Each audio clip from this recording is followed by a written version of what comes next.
Hola a todos, bienvenidos. Today we're going to continue with the ayahuasca intelligence theme from a few days ago. There were a couple of comments that were made that I realized I may have framed things in a way that wasn't clear enough. And also, there's always more to add to this particular branch of the conversation. Is ayahuasca truly intelligent? Does it just put us in greater communication with parts of the mind that we normally don't have access to? Is it literally a spirit that is communicating with us? Is it the spirit of ayahuasca or some other spirit, and the chemicals in the vine just kind of open us up to this type of spirit world communication? I really don't have a completely solid answer. I don't know that it's possible to. I don't really buy the plant spirit idea so much because the vine and the leaves sit in one spot in the jungle. They have no life experience, nothing to draw on. If that's their life, then they wouldn't know anything about healing your traumas and, your dark skeleton. You know what I mean? It doesn't really work for me. So I'm definitely leaning more in the direction of the nervous system filter getting turned down or off by these compounds, and then that connecting us to a universal mind. But I'm very fascinated in regards to exactly what that means. Objectively, what does that mean? How does it do what it does? Let me look at my description because I don't even remember what exact. Oh, yeah. And we're also going to talk about the ally plants because there's this interesting capacity of ayahuasca to diagnose and then prescribe plants that work. In one case, I had a client here who had drank 3 or 4 times a week for almost an entire month. And it definitely wasn't the medicine. Everyone else had plenty of visions, but he had no visions. And the medicine told me to go and cut down some red ortiga and give him a cleansing with it. And the visions occurred after this. And that's what I was told, that would happen. And I had no one had ever told me this. You know what I mean? It came out of nowhere, and it turned out to be exactly true. So, it's a tremendously interesting question.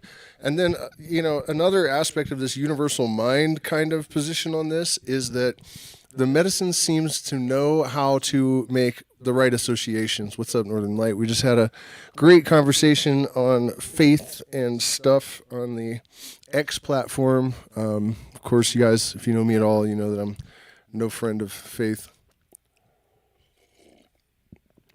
Or belief, I guess, even. Everything has to remain in a state of fluctuation in order to allow for possibilities. The wave is a cloud of probabilities until some finality is imposed upon it. There's so much more potential in probability than in actuality. So much more. It's pregnant with possibilities, right? So, but what I was saying is that, the plant itself seems to know how to make allies, or one thing that it's definitely occurred to me is that it's the guy in mind, because it knows the other plants. Bobinsana, for example, opens the heart, and then it teaches songs, especially when used in conjunction with ayahuasca. And of course, the importance of this is that if you've ever heard like a really, really good Shipibo Ikaro, without the heart open, the music is going to be empty and stale and vapid. It's not going to have the kind of emotional potency that it needs to uplift people and heal people and, all of the things that these Ikaros can do, unless the heart of the person is connected to what they're doing. So, is it that the opening of the heart leads to this connection to receive the music, or, but the point being that all of these ally plants they have very specific relationships to different processes, and ayahuasca seems to know them all. I've had the medicine attempt to flush parasites out of me when I was trying to purge, and I couldn't purge it, just washed right through the other end for hours and hours and hours. And I was told, I can flush the bugs, but I cannot kill the eggs. So it's just a really interesting question to consider, how have these associations formed. Another interesting one is that a lot of the tribes did not make certain connections. It was not until there was syncretism that it escaped the lab, so to speak, like in the case of Sananga, right? The video that I just put out. If you didn't get a chance to watch that, you might dig it. Hopefully would dig it. The Matsis are the tribe that discovered Kambo and Sananga, but they don't use ayahuasca. They don't use anything psychoactive, really. I mean, if you drink the Sananga, it's a bit psychoactive. It contains ibogaine. But the point being that this association with ayahuasca and putting the drops in the eyes during ceremony, that is something that I'm not really sure where that started. It was not the Matsis, though, I can tell you that for sure. And so maybe it's just a no-brainer, because anybody that has any experience with this stuff knows that the efficacy of all other plants is amplified by combining them with ayahuasca. To the extent that the Pibo don't really like to do it. They think it can be too much. For me, bobinsana and ayahuasca is definitely exactly right. And the application of sananga in the eyes without ayahuasca does not result in this internal bath kind of feeling, this soul cleanse. You have to take it at the peak of an ayahuasca experience to really understand what it is. And that opens a whole bunch of other interesting questions, that people were concerned in the present moment, for example, about New Age influences. And, I've seen good traditional shaman abandon their own traditional practices in order to conform with the expectations of consumers, for example. This is all bad, but at the same time, these medicines, because of the cross-pollination with the different tribes and different people now, we are finding ways to amplify the experiences that are available to us through these combinations. So it really is an interesting thing, and I really constantly just kind of relate it to Michael Levin's idea of light cones, that we have systems that have an innate intelligence, and that you expand those to include a greater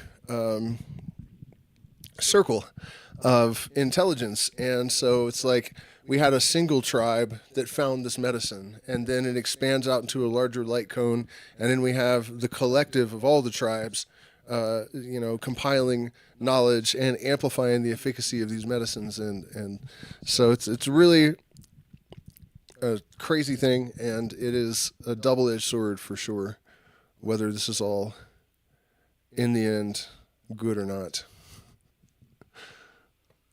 So here's an aspect of the let's fix this first. Last stream, I was talking about how instances of telepathy and precognition, and I've received information that is accurate that no one could have known many times with this medicine.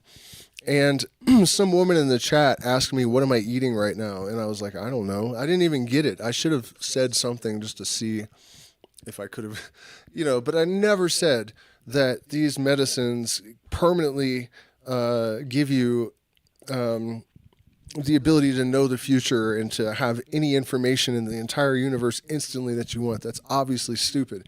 It's intermittent. And it even seems like there is some mitigating agency, right? There's something that determines what information you can have and what information you cannot based on relevance, It usually seems to come that way. So I just wanted to clarify, in case anyone else was thinking that because I said that these things happen, then that means that it's like a normal, permanent part of your reality once you've experienced it. Your inclination to receive that type of information is increased by exposure to these realms with the plant medicine, but it does not make you an all-knowing, omnipotent being, despite what a lot of shamans would have you believe. Do me a favor, you guys, hit the like button, share, subscribe, consider becoming a patron. What's up, Neil? Have not seen you in the chat for a while. Good to see you there. Neil knows a little something about the intelligence of these medicines and the weird magic that can come along with it for sure. Okay, so universal mind versus ayahuasca as an actually intelligent being. I'll give you guys another example of, this is something that I have trouble explaining according to biophotons, for example, which is one of those sort of mysterious phenomena that we actually probably have answered, right? Everything on this realm happens according to a deterministic mechanism basis. None of it's woo. There has to be some way for things to play out, or they will not happen. The electromagnetic field, for example, can carry information from one brain to another across continents, and it may be able to do it instantly because of entanglement.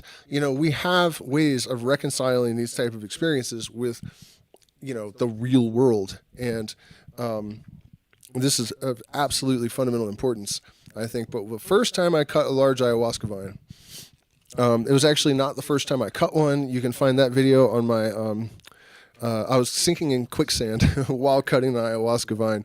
I found it running along the ground, and I went up on this hill and I started cutting. I wasn't paying attention, and by the time I looked down, I had slipped into this quicksand up to my thighs already.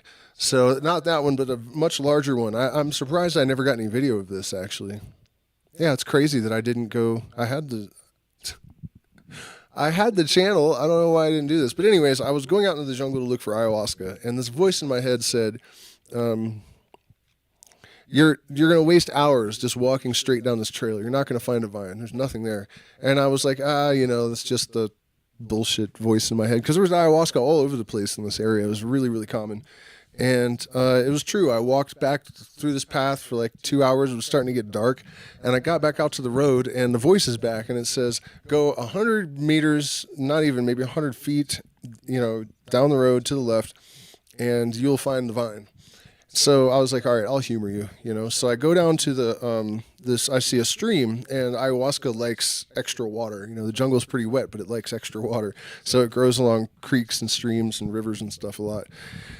And I follow this little stream in about 30 feet, and there's a massive Banisteriopsis muricata, a huge red ayahuasca vine. And really, it was probably the still to this day, my favorite vine that I've ever harvested. It was extremely powerful and just perfect. Every batch of the ayahuasca that I made from that one was just exactly as it should be. And so then the question is, how did that happen? To say that it was coincidence does not really sit too well with me, because I was led directly to that vine.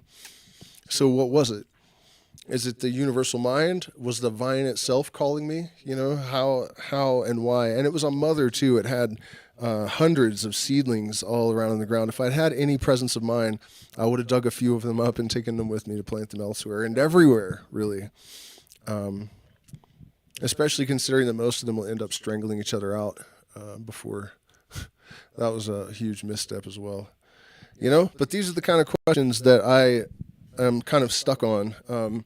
Earlier, I think I mentioned the biophoton thing, and that is, a tremendously important idea because it could explain a whole lot of unexplainable stuff. Every square centimeter of living tissue emits biophotons at the rate of 100 per square centimeter per second, and they contain information that other cells can use from different species that it can be interpreted. There have been studies that have proven this to be true. But and that would explain how ayahuasca was discovered, right? You go out in the jungle, you're looking for medicine, and you're receiving input from all of this light, your DNA, and the idea is that the indigenous people could receive it, and we lost that capacity from living in concrete jungles, and use it or lose it is kind of a law of evolution. If you don't use some capacity, like, eyeless newts or whatever in caves, eyeless fish, you'll lose that capacity. So they didn't lose it. Still, that doesn't explain how in the hell that ayahuasca vine, I was able to connect with it and, walk right to it. And the thing is, it wasn't really like right on the creek. I followed the creek back, and I just cut straight over at the right time and walked straight into this massive, probably 30 or 40-year-old vine.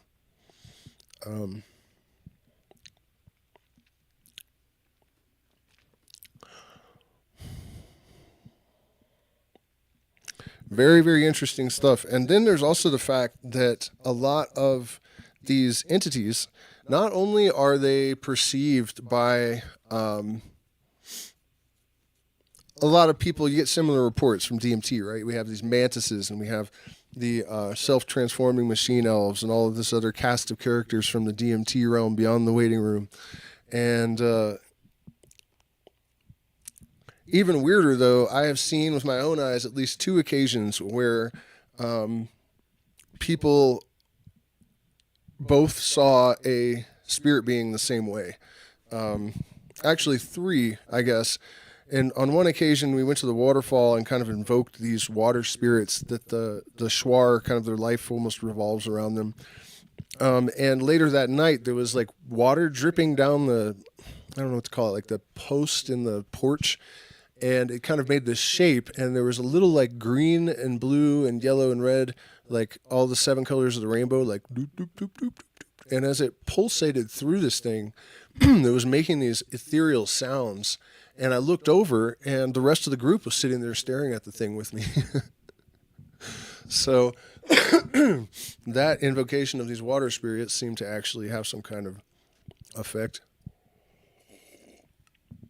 On another occasion, I drank ayahuasca with my partner, and there was a ring of spirit beings around us. One of them was female, and it reached, Enrica sat up and reached for it to hug it, and they were reaching for each other to hug, and at the last second, the spirit's like, "Don't touch me, mortal," and I watched my partner fall back looking all dejected and sad.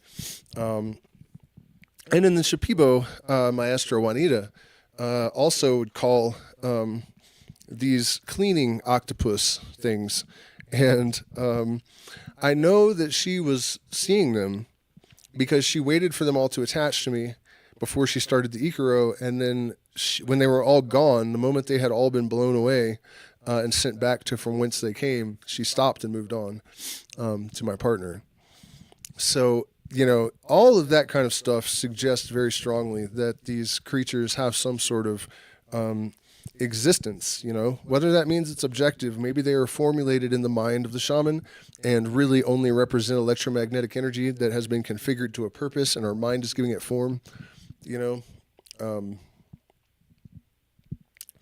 That seems like a very good possibility to me.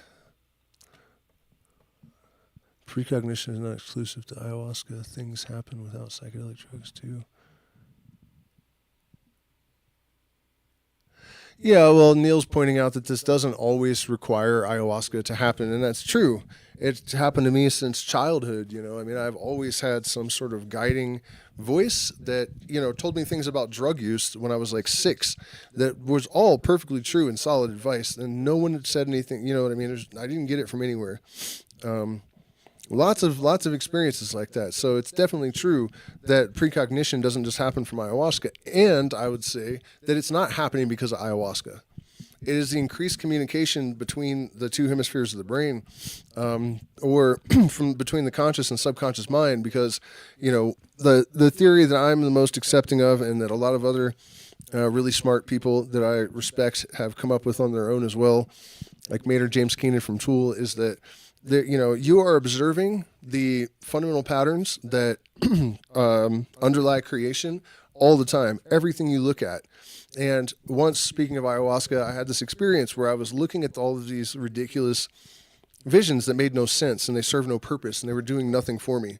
And I complained about it, and the medicine's response was, just your brain works in a language of symbolism. Just because you don't understand what's being communicated doesn't mean nothing's being communicated. And so there is this constant, information integration that is happening, and most of it ends up stored in the subconscious. And pattern recognition, right, is one of our brain's superpowers. It is the thing that makes space and the universe and life navigable. It's what allows us to predict anything, and just so much, So you have the ability in your pattern recognition system to extend the present moment into the future, potentially, but that still doesn't quite, explain a lot of this stuff, like people observing the same types of beings at the same time, not just in their own separate experiences, but literally like physically present in the room with you. We're shared hallucinations, people would call it, although I'm not convinced that they're hallucinations at all. I feel like, did I make was that solid? Was that clear enough?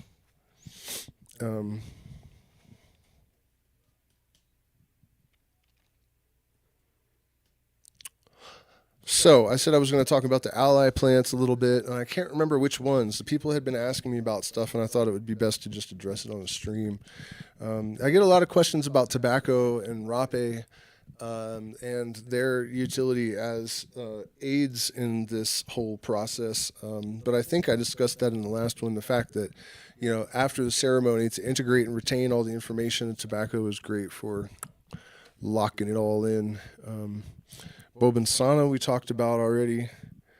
Uña de gato.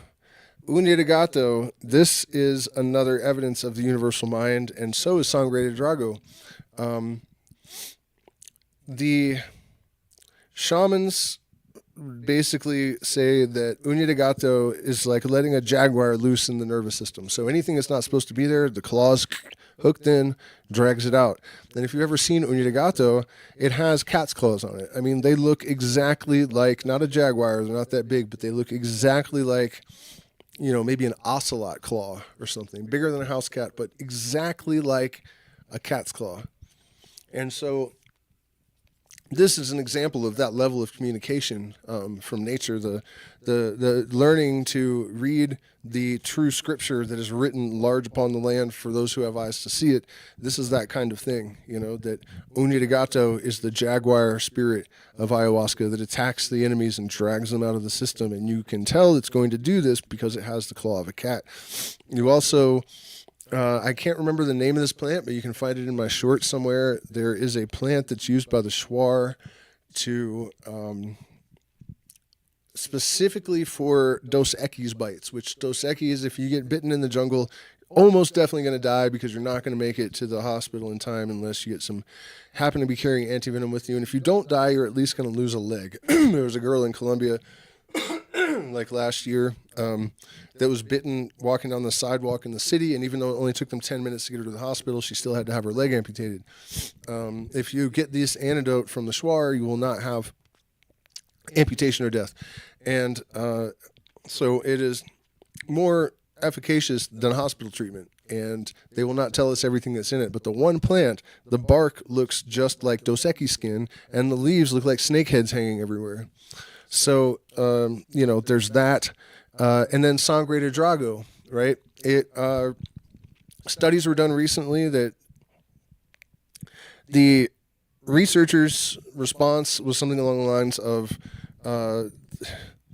the degree to which this plant assists the blood in healing wounds is beyond scientific explanation, right? And so its activity is primarily in the blood and working with blood cells.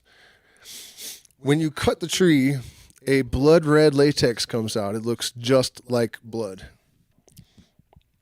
So, I guess the overall overarching theme of all of this stuff is that, whether or not ayahuasca is literally a plant spirit, which I'm not on board with really, it is obvious that nature is intelligent, that nature knows that something is looking because it uses visual cues. And one of the most important things about pointing all this out is that how insane it is that people can actually go through their whole lives without even seeing this. I mean, not trying to boast here, but recently, something that I had interpreted according to this methodology was confirmed. Morel mushrooms look like brains. So I said, I bet they're really good for your brain. And, then they also have prodrugs or what are they called? Precursors to serotonin or dopamine or, some sort of neurotransmitter that we like to have. And that's why people get so obsessed with morels. And then at the time I looked it up. There was no studies, no information about this at all. This was like 6 or 7 years ago. And then morel season is coming around again. It actually just rained 2 days in a row. And I checked again, and now there are all these studies that, brain health and mood and it looked like a brain. I knew that. I didn't need science to tell me, because this kind of communication between nature and people, it doesn't even require biophotons, eyes to see. That is all, So it tells us a couple of things. It tells us that the idea that consciousness is integrated into the fundamental fabric of reality is almost definitely true. Otherwise, how could these plants, without a direct connection with our perception, how could these plants present themselves in ways that indicate their uses? You know what I mean? It's basically proof that there is a consciousness integrated into the fundamental fabric of nature.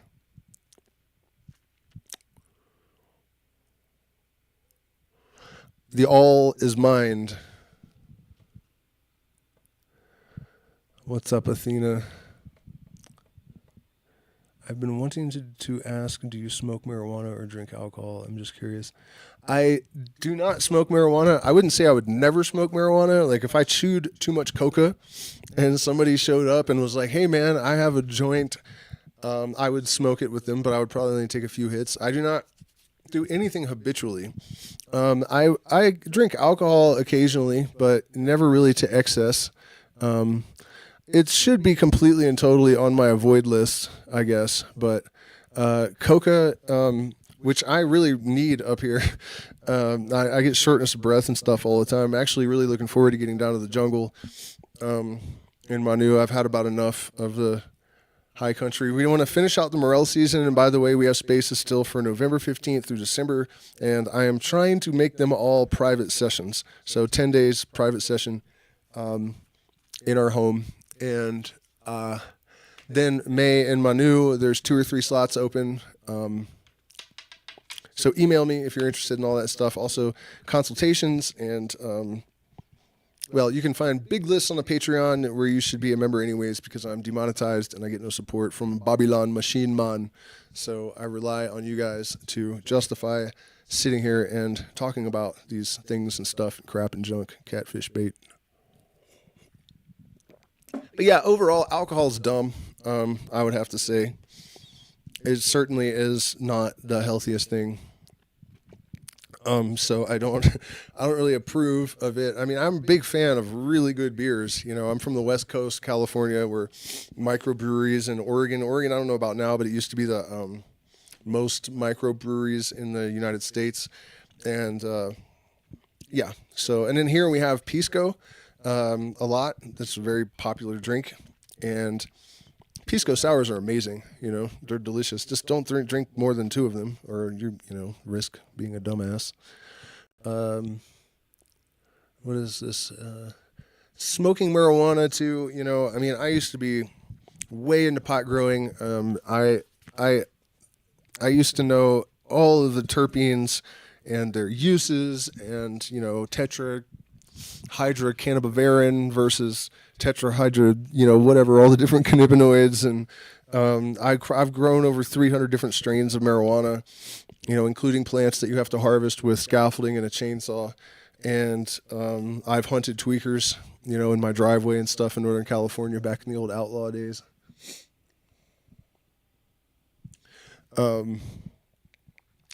But yeah, when I look at potheads, pot smokers, I see paranoia, delusions. And I'm talking about chronic pot smokers. They are completely out of touch with reality. They're in denial about all of the pothead symptoms that they say they don't have, that they obviously are riddled with.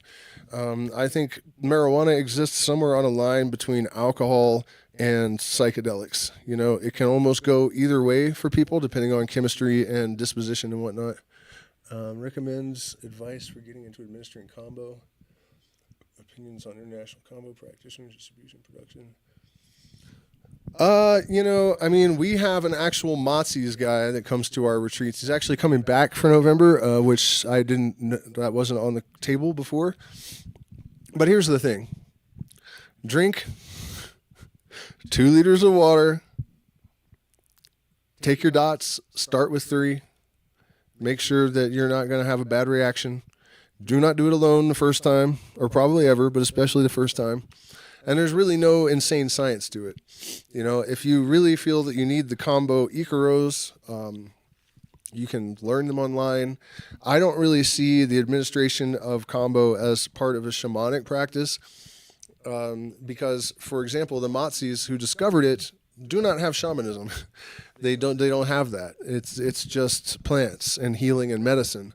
They don't use ayahuasca, they don't use San Pedro, they don't use psilocybin mushrooms, they don't use yopo, they don't use apena snuff. So, you know what I mean? It's kind of ridiculous to say that people need to have shamanic training to be a Kambo practitioner when the people that discovered Kambo do not have shamans. So, the thing is, Neil met Carlos. The thing is, Kambo can be dangerous, and something that I've learned about these medicines throughout the years is that they are just like seafood in the sense that it doesn't matter how safe you are, how careful you are, how knowledgeable you are, how good intentions you are. There are people that are going to have predispositions, unknown health problems. You can have just a heart arrhythmia you don't know about, drink a strong ayahuasca and die. You know what I mean? And Kambo is definitely more dangerous than any of these other medicines, which are safe, but they're not entirely safe. So, it's good to be realistic about the fact that although Kambo has been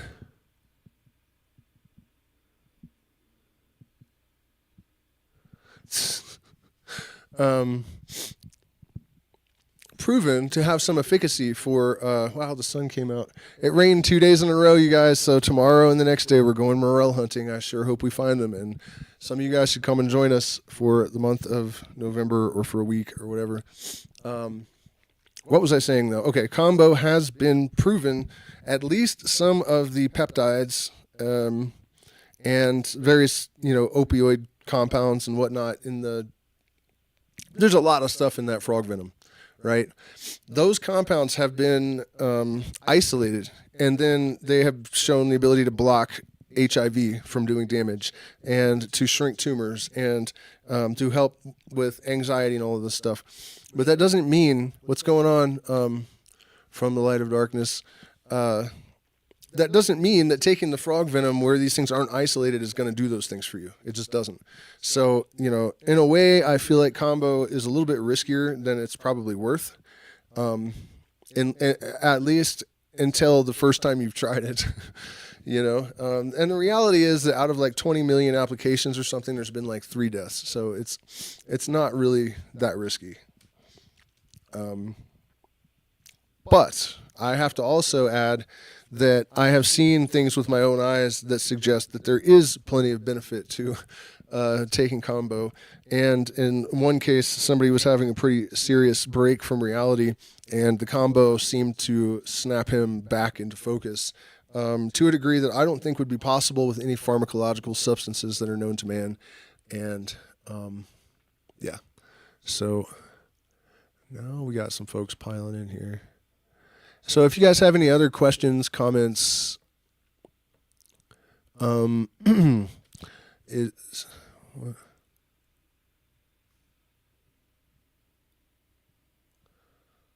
shame in doing in my bathroom with my wife, blowing lines of Kambo. You'll die. Yeah, I've done it. I'm just wondering your perspective, opinion, subject overall.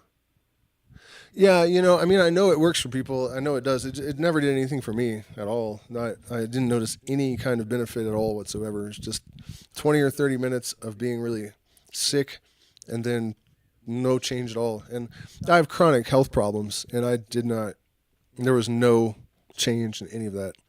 So I'm going to try it again in a few days and see what I think again.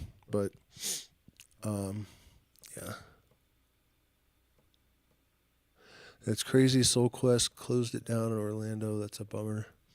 Yeah, well, I've heard mixed things about Soul Quest, the good and the bad, but I'm sure that's probably true of just about anybody. Let me see here. Have I missed anything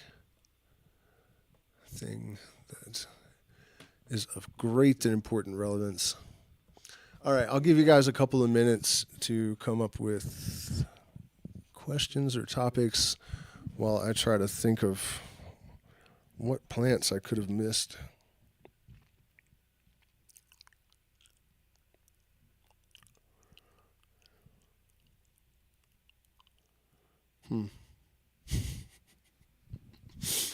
All right. Well, I guess maybe that's the end, folks, unless somebody pops a question or a topic in the chat. In the next couple of minutes, I think I'm going to go for a walk and then eat some mushrooms, or drink some mushrooms, actually. So please do hit the lick button, the like button, share, subscribe, consider becoming a patron where you can access millions of years of premium material. And if you are planning to come in May, get your deposit in, and ensure your position. And let's see, what else is there? That is all, guys. Thank you so much for spending this time with me, and I will see you tomorrow, probably.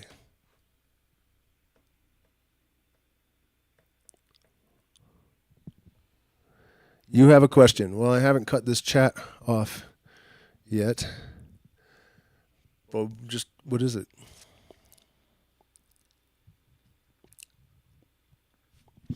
Yeah, somebody's asking about in a recent stream. They asked about divination, and